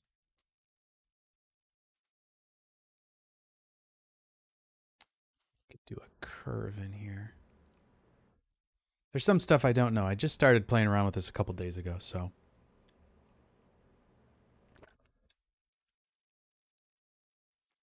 I guess we'll just do a fence. That'll be easy enough. Make a quick fence and do something like that. So, I'm going to make a new level here. I'm going to make it a default. We don't need to save what we did, no problem. I'm just going to take the floor out of here so we don't. Actually, no, we'll leave it in here. Great. I am going to close that sync, see if that does it. Yep, okay, stopped it. And then I'm going to, we should be good. Okay, great. Perfect. So I'm going to now reopen Houdini. I'll open 561 since that is the version that I'm using, and I hopefully won't run into any other bugs there.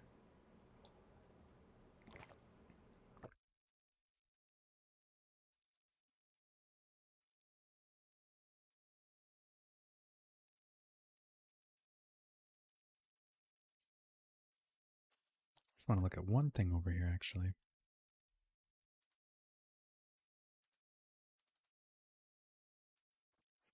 this in.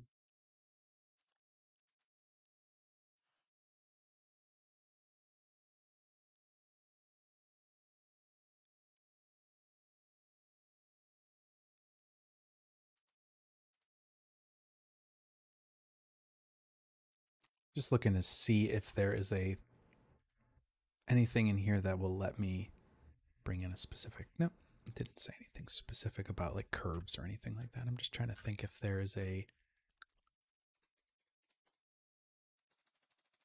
way to create a curve in here.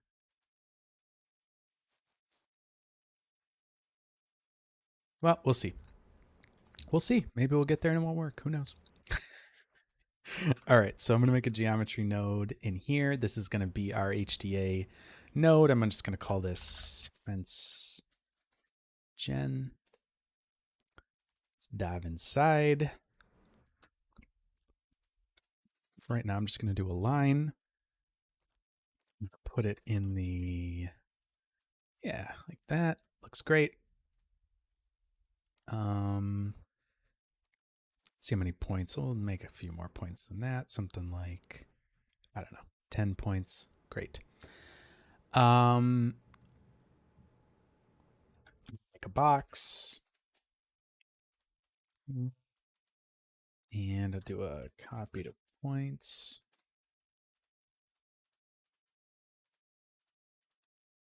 Oh, that's backwards. It's like, what is happening there? There we go.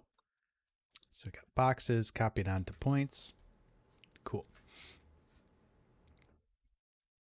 All right, so let's do this. Let's do a match size. We'll set this up so that it's set to minimum, like that on the y-axis. Let's do this 0.1, 0.1, 0.1, something like that. We obviously don't need it that thick. So let's even bring that down some more. That's great. Something like that.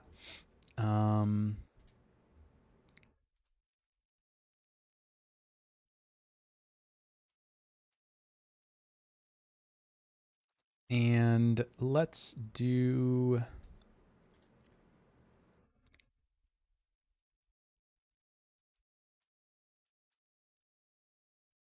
Would this work? Maybe.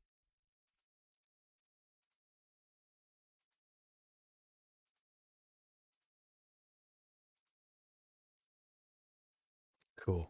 Okay, that did work. So what I'm doing here is I'm taking match size and just going to match it up to the input.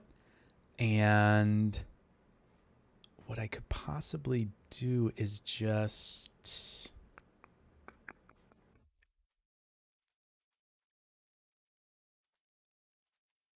Yes, here's what I'm going to do. I'm going to do convert.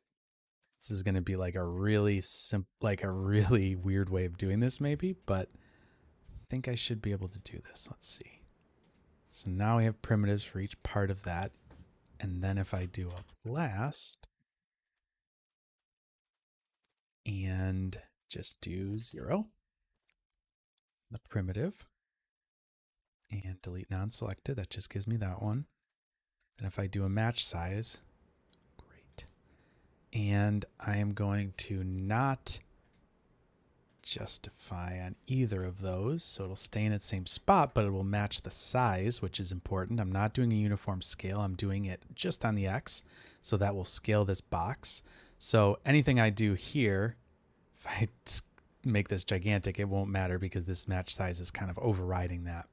But what I can do is I can tweak the height of that and the width. And now when I copy this to points, they're all just like that, which is fun.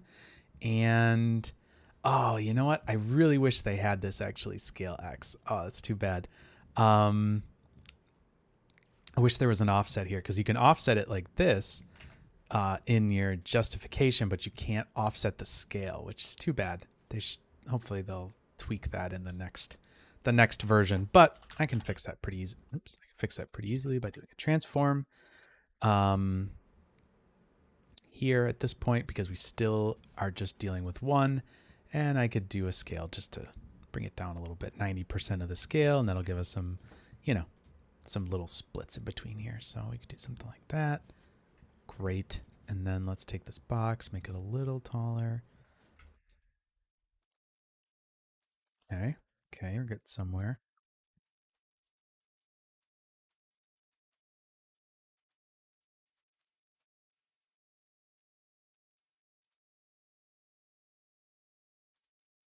The interesting thing is if I split these points, it's actually going to change how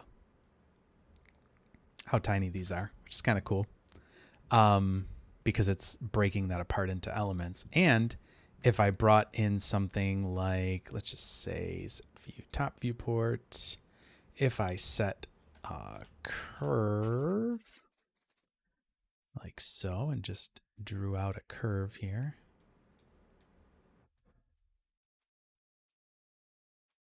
just like that, let's say. Maybe not the best curve that's ever existed, but it's a curve nonetheless. So there we have that. Let's do a resample.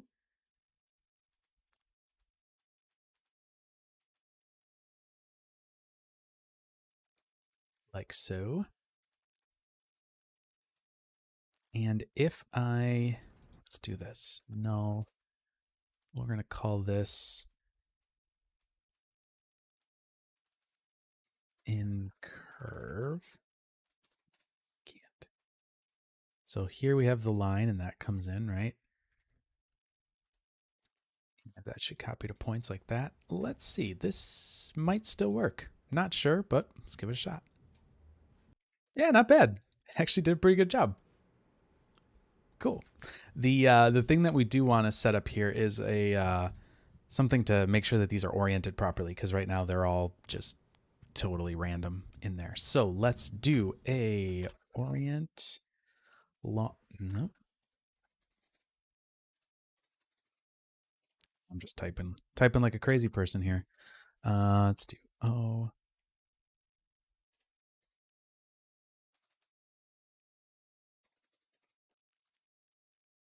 rotation along curve. There we go.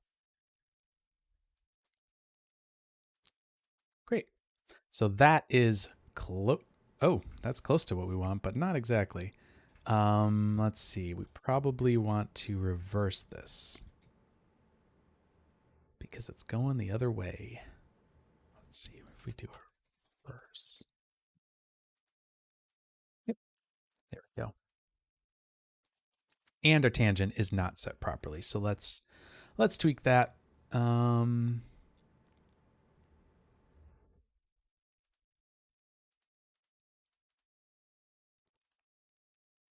So additional rotations. Let's see. Roller twist. Probably want to do yaw. There we go. Could just turn it 90 degrees and like that. Great.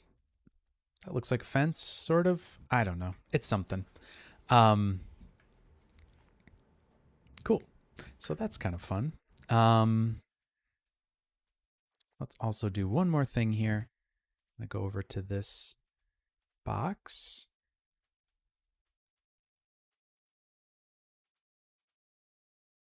Do it here. So let us, we're going to maybe bevel these two edges here. So let's just, we can just do this manually because it shouldn't change. It's still going to be a box each time. We're just matching it and moving some stuff around. So let's do a poly bevel here. And we're going to do a distance like so. Make sure it's rounded maybe a little bit.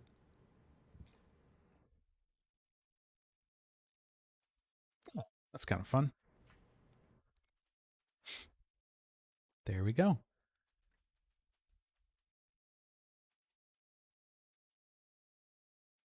And let's do one more thing. Let's do like a smooth maybe. Do that.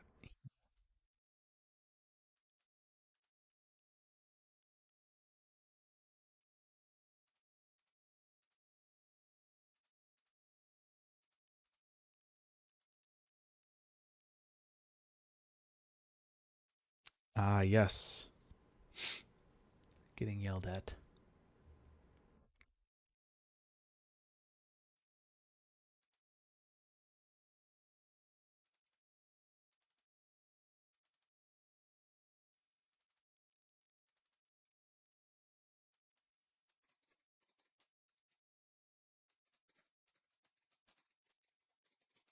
just naming this so I can keep, I mean, I'll have this as an HDA as well. So there's no real reason to worry too much about this, but all right, smooth. Let's just make sure that this is a nice smooth curve when we get out of it there. Cool. There is some weirdness. Oh, you know what? I know why. Because we resampled and then we're smoothing. So it's actually pushing things closer together. So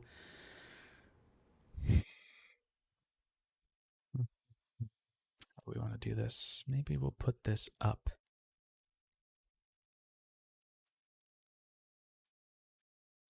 Do it here.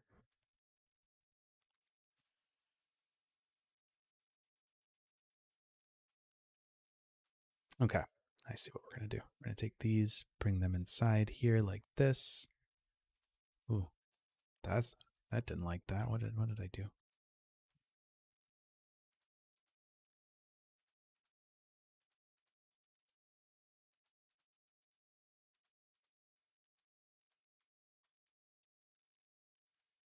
Oh, yep.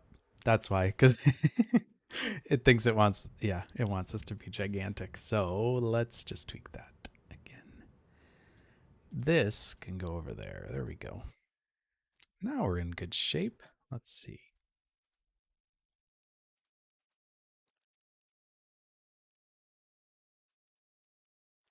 Let's actually put this up here.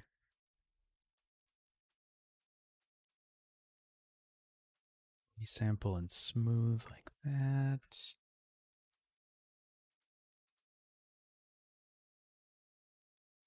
Oh,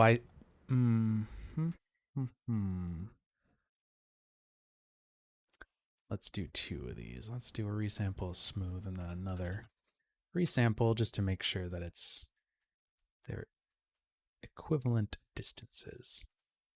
So let's just do this. We're going to do copy this parameter, paste relative references.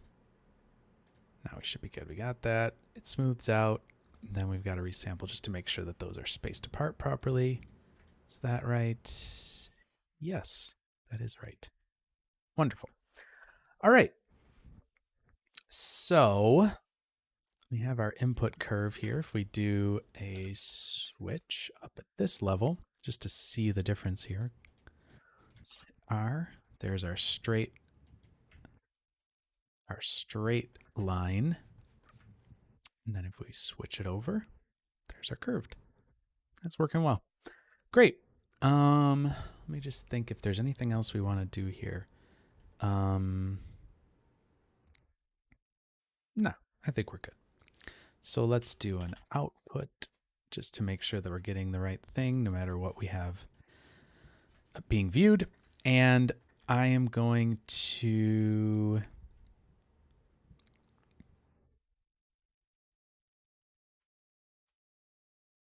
take this all and put it into a, actually I'm going to take it from this point here because we don't want to put these into it. So we're going to have the whole,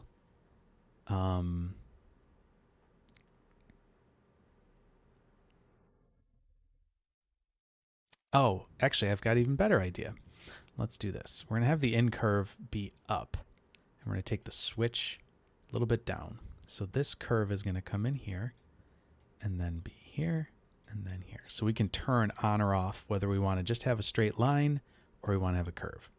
So that'll be a nice little tool setting there. All right, so I'm going to take all these nodes down here and put these into a subnetwork. And I'm going to call this fence tool, like so. And let's do some fun stuff here. So I'm going to just change this to be the standard single screen that I usually do like this. But instead, I'm going to split these left-right, split this left-right. And we are going to do some settings here. So, all right, there's our curve coming in. So let's jump inside here. And there's our input right there. Cool. Oh, that's what I want to do. I want to set this to be 1, this to be 1, that to be 2, that to be 2. That way I can have these two panels kind of operate independently of each other. So let's edit the parameter interface window here. And I'm going to make a folder. Actually, put that up at the top, I think. Yep. And I am going to call this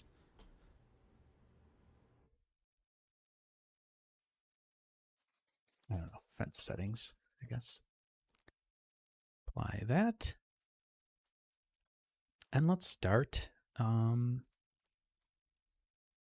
setting up some stuff. So let's do this. Let's do a switch.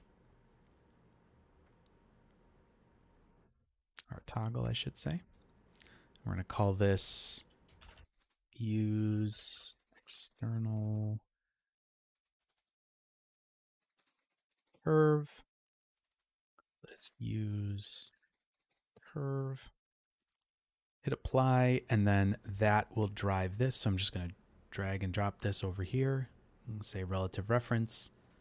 I know that's going to work now. So now if I switch this, it's going to switch between those two things. And there we go. Looking good so far. Let's also set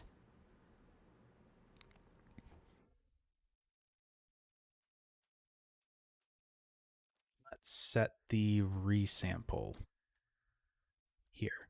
So actually now these are both getting resampled on the same level. So let's do this. We can take this length and we can actually just drop this right over here into the fence settings.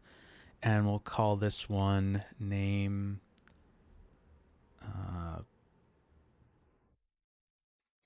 fence.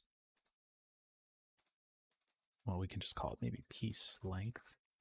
And then we'll call this fence piece length. And then that's 0.01 there. And we can actually adjust this here and it'll tweak those fences. Great. Looking good. We can revert this to default. No, we can't. That's all right. We're not going to worry too much about this. Anything else we want to put over here? Let's set a couple things here. So we want this. Let's go here to edit parameter interface again.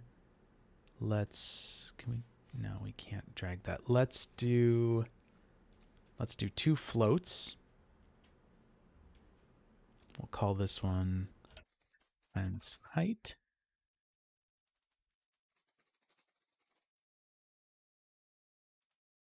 Then we'll say also fence depth. And then what we can do here is we can just drag and drop these. So fence height, relative channel reference, fence depth, relative channel reference over here. So these are linked now.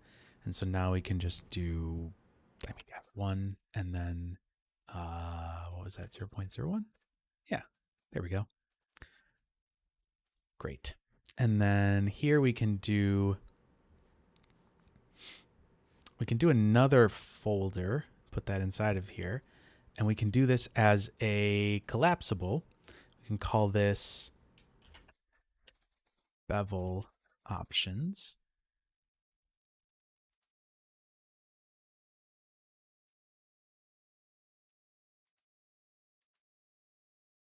Why did that not show up?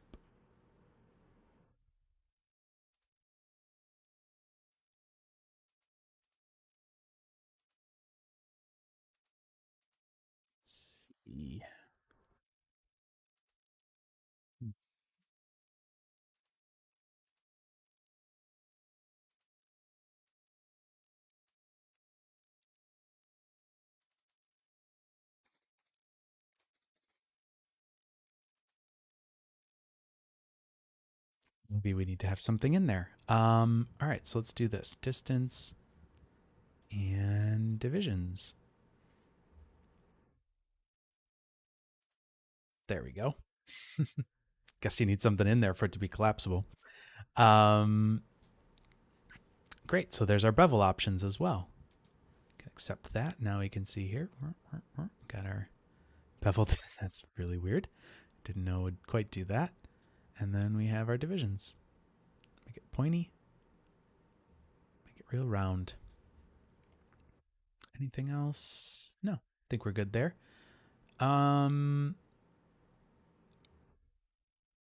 Great. It's looking good. Cool. Oh, that's the other thing I want to do is the spacing. So let's do that here. And we can set, sorry, let me edit this parameter interface one more time. And we're going to do we'll do another float here. Bring it up there. And we'll call this fence spacing.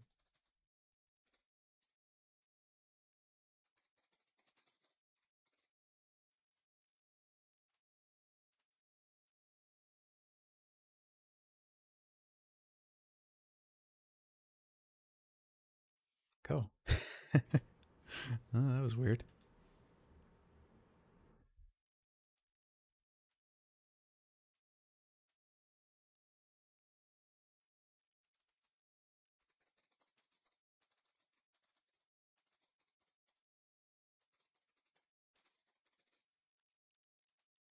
There we go. I don't know what that was all about. All right, so we'll drag this over here, relative channel reference. And what we can do instead is we'll just do that divided by 1. Is that how that would work? No. Of course, that's not how that works. That's nothing. Mathematically, that's nothing. That's just itself.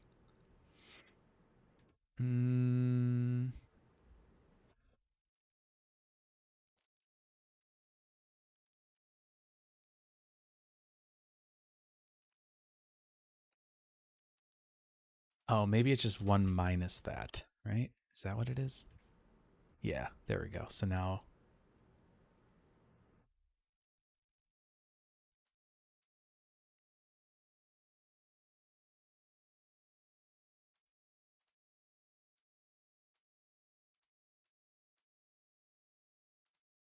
not sure why.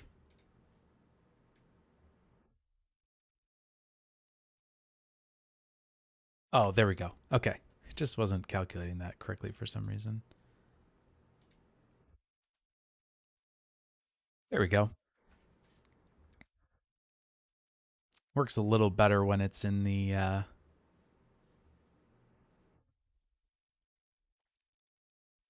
straight path, but that's okay. No big deal. We can turn that up or down, and actually, you know what I'm going to do? I'm going to edit the parameter interface, and I'm actually going to tweak that. This is going to only be able to go between 0 and 0.9, I guess. We'll just lock those guys down. There we go. Now we can't actually go past those two sides of it. So that's cool. So we'll just do 0.1. Great. All right. So we've got this fence tool made. Let's go here. Digital asset. Create new. Fence tool. I'm going to put this in UE for Unreal Engine. I'll be calling it fence tool. We don't need to put the author in there. No need for that. Version 1. And instead of putting it here, I am going to put it in, we could put it in the hip file directory.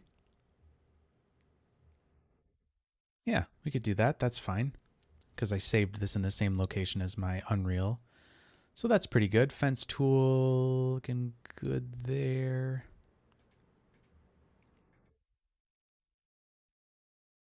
Sure. This is just a nice little digital asset creation panel that they made recently, which is really great and can help you like version things and stuff like that. So we'll hit, all right, we'll just do a custom one and we will do it to this, hit accept. Sure. Beautiful. Gonna make sure just check one thing here. Type properties. Let's make sure our parameters are here. You know, I don't know why this has been happening. I haven't, yeah, I'm not sure. I'm not sure why that's happening, but I'm just going to do this again, edit parameter interface, and I'm also going to go down here to type properties. I really thought that this worked differently, and if I'm missing something here, please someone let me know. But I'm just going to copy these over. Copy parameters, paste parameters, apply, accept.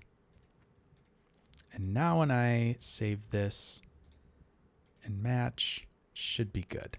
Okay, let's just see here. If I do a new fence tool, drop it down, there's everything right there. Great. Okay. And this top here should be the input for it, and that's fine. Great. All right, so we've got a fence tool made. So let's go over here. Let us import to game HDAs, and ooh, this is my F1 track stuff that I've been playing around with. This is kind of what prompted me to go down this whole rabbit hole, was the F1 project, and I was like, oh, maybe I could render this quicker in Unreal. So here I am, making HDAs in Unreal, or for Unreal, I should say. All right, so here's the fence tool we just made. Let's import it, and let's put it in here.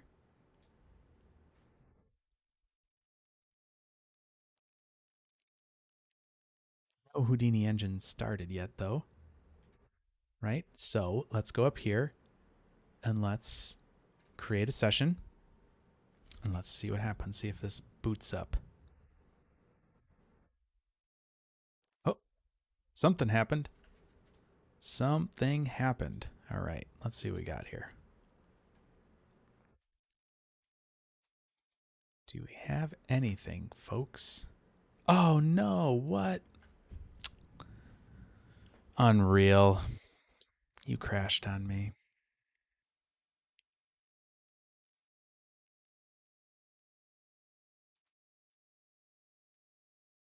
Let's do this. I'm going to save and close because I know this is working. So we're save, close that. Let's skip the restore. It's fine. Doesn't really matter. Didn't do a whole lot. So let's just make another new level. Default. Great. Let's go to content, HDAs. Let's import to that again. All right, so let's do this first. Let's create a session. So this is just creating a session for the Houdini engine. This isn't creating an instance of Houdini that's going to start up. This is just doing its own thing in the background, getting the engine all kicked off and ready to go. So once that's done, all right, so we got a session here. We don't need to do the sync or anything like that. So now let's bring this in, drop this in.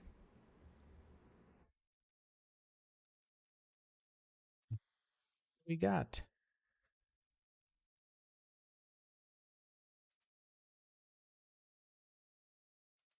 Oh, that's the wrong one. That's my terrain tool. Oops, my bad. Let's do the fence tool instead. I'm like, what? I didn't make that option. Let's see. I'm going to hide the floor to make sure I'm not missing this somewhere.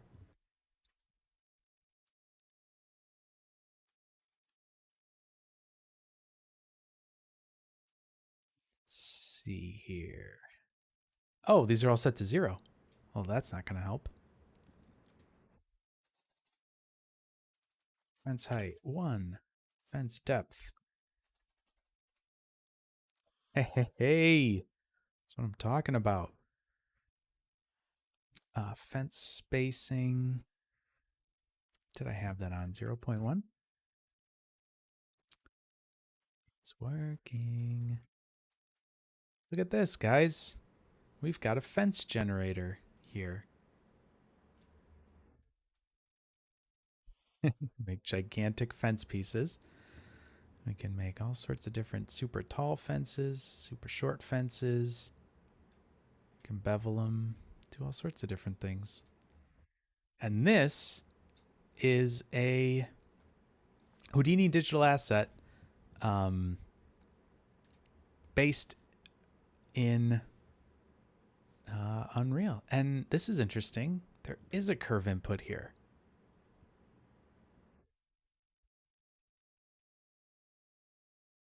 Huh. How does that work?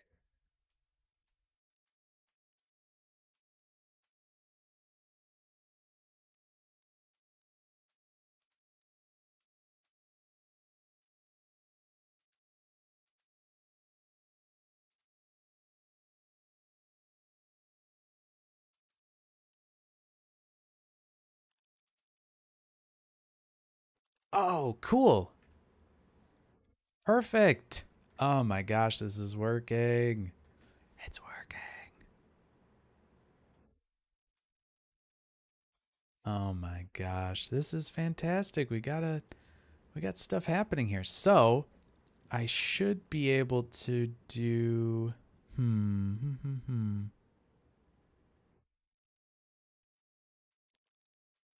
we edit this? Oh, cool. Guys, this is really happening, and I'm very excited about this because we have multiple control points now here that we can play around with. Let's go back to this. So we got a control point here that we could move over like this.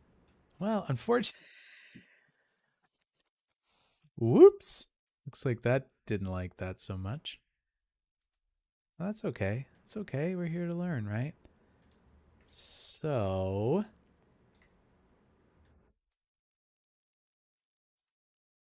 oh, this is great.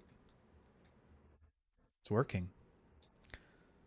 So you can see now that if you set this to be a curve input and set, basically it'll create a curve for you here. And, oh, that's crazy. Didn't want to do that. I wonder if there's any key controls that we can use for this. No, unfortunately not. I'm just trying to see if there's anything we can do to like, oh, Bezier. That's better. So this, unfortunately, is only going to, you know, be able to do certain things too. But oh, it's actually pretty smooth. That's not bad. Oh, this is awesome. Cool. That's even better than I would have hoped. And that's a fence, guys. It's not the greatest thing in the world, but hey, it's Unreal Engine, working with Houdini, working with all sorts of stuff. So, you know, we had some success. So I think that's a good enough spot to end it for today. So thanks to everybody that joined the stream this evening. Thank you, you know, for being a part of the stream, being part of the Houdini Hangout. My name's Peter. If you want to connect with me on social media, I'm on Twitter at Peter Cubic, and you can obviously find Houdini Hangout at Houdini Hangout. And yeah, streaming to Twitch and YouTube Tuesdays 8 p.m. And yeah, sometimes I'll be doing other random live streams too, just if I feel like working on some stuff. But for the most part, yeah, Tuesdays are the plan. So again, thanks for joining us tonight. And good luck if you're working on your stuff for Mardini. And yeah, good luck for any of your projects that you might be working on. Maybe this will inspire you to go out there and try to screw around a little bit with the Unreal Engine. It's definitely a little scary, but hey, now you at least have something that you can look to and say, well, this guy did it, so maybe I can too. Anyways, that's all for this evening. Thank you guys, and yeah, I'll see you next time. Thanks so much. Bye.